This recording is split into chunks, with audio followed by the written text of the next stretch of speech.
How would you describe the neighborhood you grew up in? The majority of my neighborhood that I grew up in was all majority black. In fact, I don't recall too many other, any besides maybe a few Hispanics in an apartment.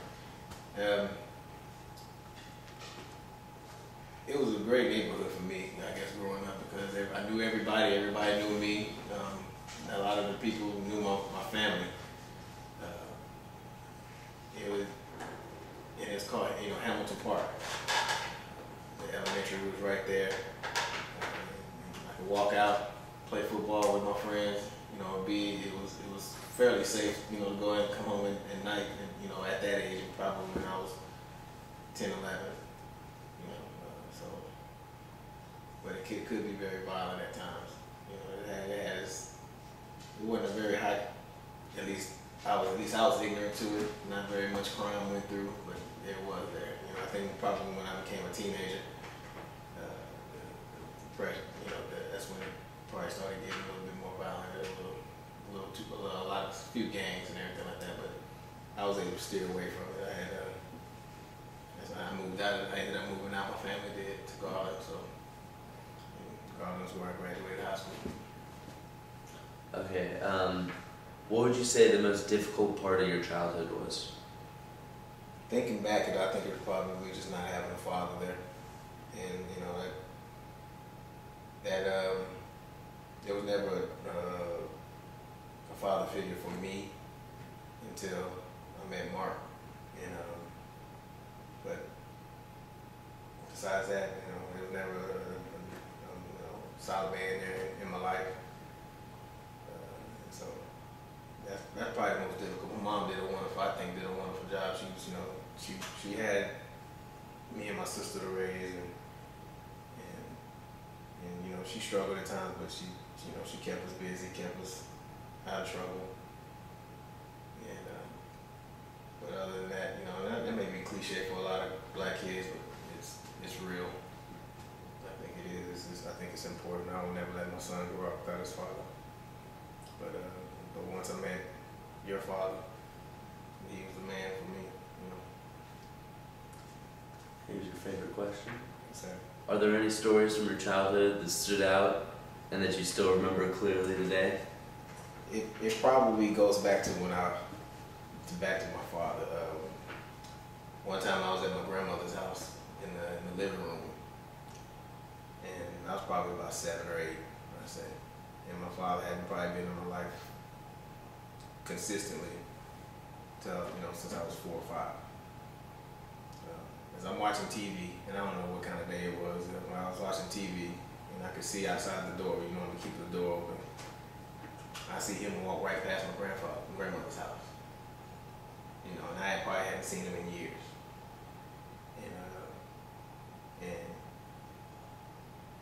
that right there, thinking back, probably was like, wow, my father just walked by my grandmother's house and, didn't stop or didn't even check to see if, we were there. And I think growing up, with him not being there, I probably resented him for it. And he was incarcerated for a lot of his life, as far as I know. But once I got to college, I was beyond it. I think he heard about me in high school and my, some of my successes and everything, being an athlete, and he wrote me in. For a long time, I resented it. I didn't write him back or anything like that, but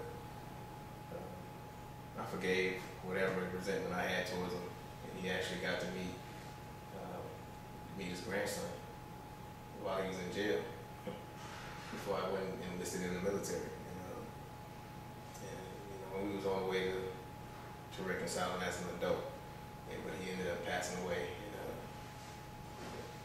But just that moment when I remember going back, my father walked across, my grandmother's, and I walked out to see him, without him even trying to check on the kids or anything like that. That's probably the thing I remember the most. Have you ever been the target of racism growing up or any time recently? Growing up, yes. I remember a time when I was right here on 635, waiting on the bus, and guy in a convertible, white guy in a convertible, goes by, and I'm probably 11, 12 years old. He drives by, gives me the finger, and, you know, and says, nigger. You know, and that's exactly, he's like, you know, F you nigger, you know, and that one right there was, you know, because that sticks with me so much in my, as a child, you know, I didn't know whether to be angry or at the time, I couldn't, he was in a convertible and he drove off. And I don't know if I laughed, I tried to curse at him back or something like that. But that, as a child, that, you know, that's the one I remember the most. I told my son about that and everything like that. So. What was the role of your grandmother growing up? I call her mama, even though she's my granny and everything like that. I call her mama. Why? Because that's exactly what, you know. I stayed with her a lot of the times when my mom was working, whether she was working 1 or 2 jobs or doing whatever it is. She played one of the biggest roles a man can, you know, can have. She kept me grounded for some reason, you know. Even now, you know, that woman is she's strong. She bared 5 kids, and it was a blessing. You know, it's unfortunate too, but it was a blessing to see that when I graduated in 1995, and she had 3 other grandkids before me that were older than I was. But when I graduated in '95, myself and another cousin who graduated that same year were the first ones grandkids she ever saw walk across the stage at that time. And I was more happier for her, you know, that she got to see that versus, you know, me graduating. Me, you know, it was something simple and easy, but it was you know, and right now she's still struggling. She's still moving. So she had a big role. She's, you know, she taught all of us a lot.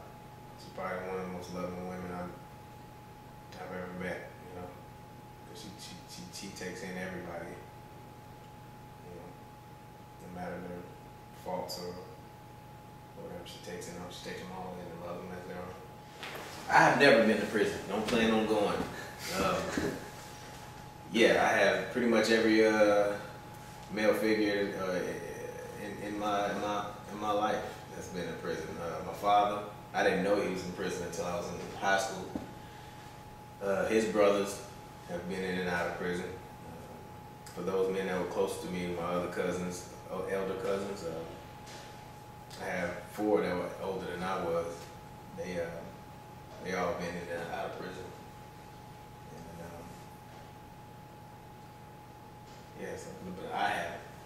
A lot of my male family has, and I don't know if that, you know, being raised by women probably, you know,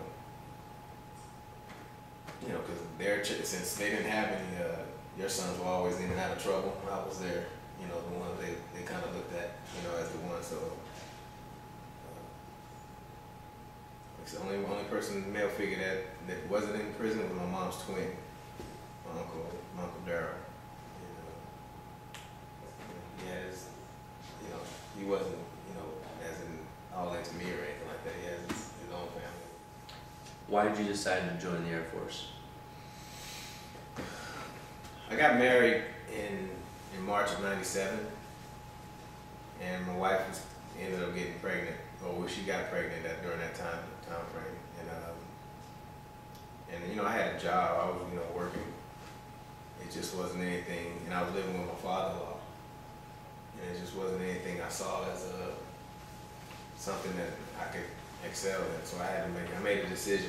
You know, I got with my wife and I said, what do you think about us, you know, going to the Air Force and everything like that? And, you know, and basically just to make sure my family is fed. You know, and I don't like living under another man's roof, you know, when I'm supposed to be the man of my house. So, I figured I had, you know, of course, all 4 Air Force, Navy, Marines, and everything like that. Didn't want to go to the Navy because I knew I'd be away from my family a lot. Didn't want to go to the Army. Also, I don't know, just never, Marines, I always figured 1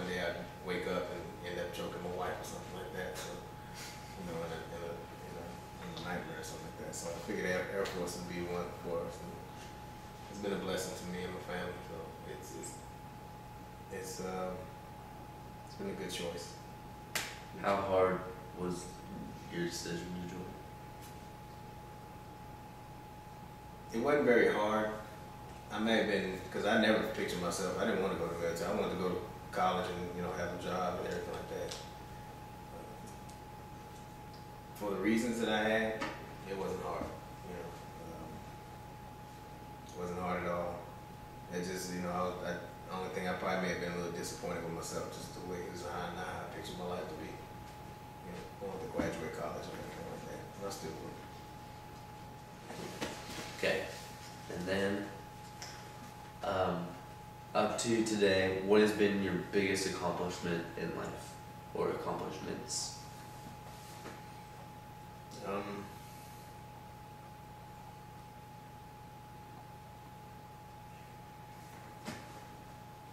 Besides just, you know, the kids, and maybe that's who I am now. I'm just a big old family man.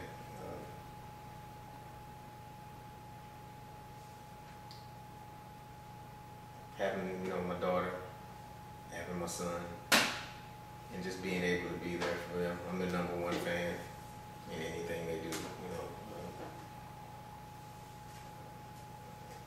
Just so they know that their father's there with them. They know that they can rely on their dad for anything. And that's probably what I'm most proudest of. You know, and I'll probably keep on being that same guy till they're, you know, 50 or, you know, till I meet my demise or whatever. But I'm always be the #1 fan in anything they do.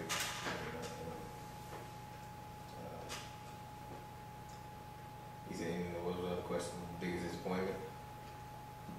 Didn't have that in there. No. We throw that one in. Well, I'm just, yeah, well, no one's a bigger critic than myself. And so, but you know, we always want more for our family, and I just wish that I, you know, applied myself a little bit more than I did. I think I've had plenty of potential, and I hate to say that because I see other people with that same thing, and then I tell them you got so much potential, and yet, you know, it's all about applying it, and that's what I want more for my kids. Even though I'm blessed now, I would love for them to want more for them, and I don't want them to be to miss out on their opportunities as well. So you know, that's the disappointment in myself.